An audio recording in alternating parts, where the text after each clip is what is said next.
Good afternoon student, I am Prince Sharma, your biology faculty and mentor. आज के हमारी video का टॉपिक है कुछ इम्पोर्टेंट डेज और कुछ इम्पोर्टेंट एक्ट्स और किस डेट को वो दिए गए थे। इससे नीट में एक क्वेश्चन आने की संभावना हर साल रहती है, तो अगर आप वो क्वेश्चन अपना सही करना चाहते हैं तो इस वीडियो को एंड तक देखिए। हम यहाँ पे सबसे पहले देख रहे हैं environmental law for controlling pollution. ऐसे एनवायरमेंटल लॉ जो अलग अलग टाइप के पोल्यूशन को कंट्रोल करने के लिए बनाए गए।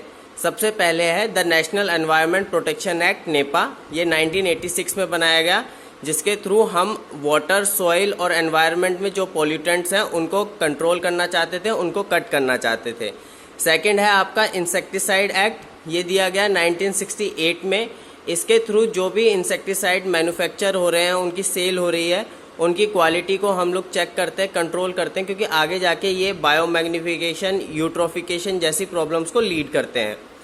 नेक्स्ट है आपका the water prevention and control act. ये 1974 में दिया गया।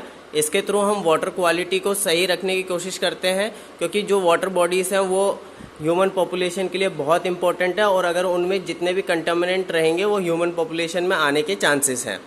फोर्थ है अपना the air prevention and control act. ये दिया गया था आपका 1981 में। एयर में जितने भी पोल्यूटेंट हैं, जो भी हम फॉसिल फ्यूल बर्न कर रहे हैं, उनसे होने वाले पोल्यूशन को इसके थ्रू कंट्रोल करने की कोशिश की गई है, और ताकि वो ह्यूमन पॉपुलेशन को अस्थमा, ब्रोंकाइटिस जैसी बीमारी से बचा सके। नेक्स्ट हम बात कर लेते हैं कुछ कॉन्फ्रेंसेस की। कॉन्फ्रेंसेस मीटिंग होती हैं जहाँ पे कुछ बुद्धिजीवी लोग, साइंटिस्ट लोग, बड़े बड़े वर्ल्ड लीडर्स इकट्ठा होते हैं और विचार विमर्श करते हैं कि किस तरीके से जो एनवायरनमेंट है उसको प्रोटेक्ट किया जाए, हमारे अर्थ को प्रोटेक्ट किया जाए। तो जो पहली कॉन्फ्रेंस ऑफ ह्यूमन एनवायरनमेंट हुई थी वो हुई थी 1972 में स्टॉकहोम, स्वीडन में। उसके बाद मॉन्ट्रियल प्रोटोकॉल जो कि 1987 में साइन हुई थी और इफेक्टिव हुई थी 1989 में।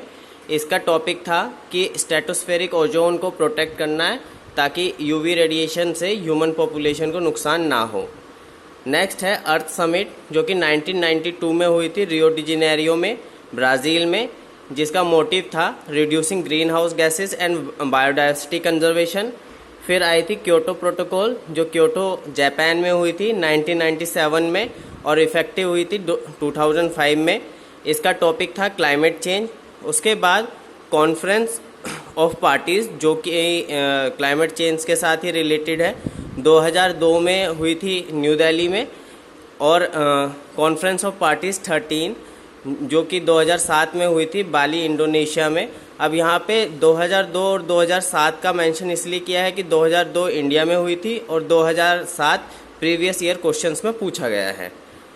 उसके बाद लास्ट है आपका वर्ल्ड समिट जो 2002 में जोहान्सबर्ग, साउथ अफ्रीका में हुई थी, सस्टेनेबल डेवलपमेंट में, जिसमें ह्यूमंस डेवलपमेंट भी करना चाहते हैं और एनवायरनमेंट को भी साथ साथ में प्रोटेक्टेड रखना चाहते हैं। जैसे आजकल बहुत सारे डेज चल रहे हैं, मदर डे, ब्रदर डे, वैसे ही एनवायरनमेंट वाले लोगों ने भी अपने डे बना रखे हैं, जिनको व्हाट्सएप पे विश नहीं करना होता, इनको नीट के एग्ज़ाम में विश करना होता है।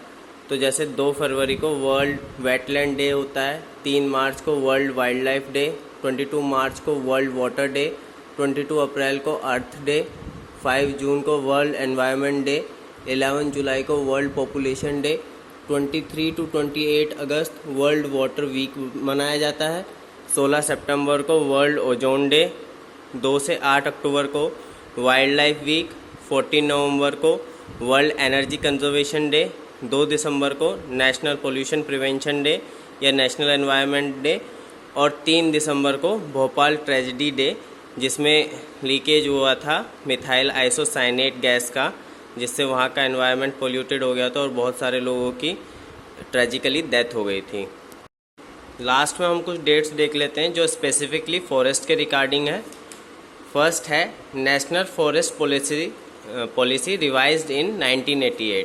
बेसिकली ये फॉरेस्ट पॉलिसी 1894 में पहली बार बनाई गई थी, 1952 में फर्स्ट टाइम रिवाइज हुई और 1988 में इसको स्ट्रिक्टली फॉलो करने के आदेश दिए गए, तो इसलिए इसकी डेट 1988 ही याद रखी जाती है।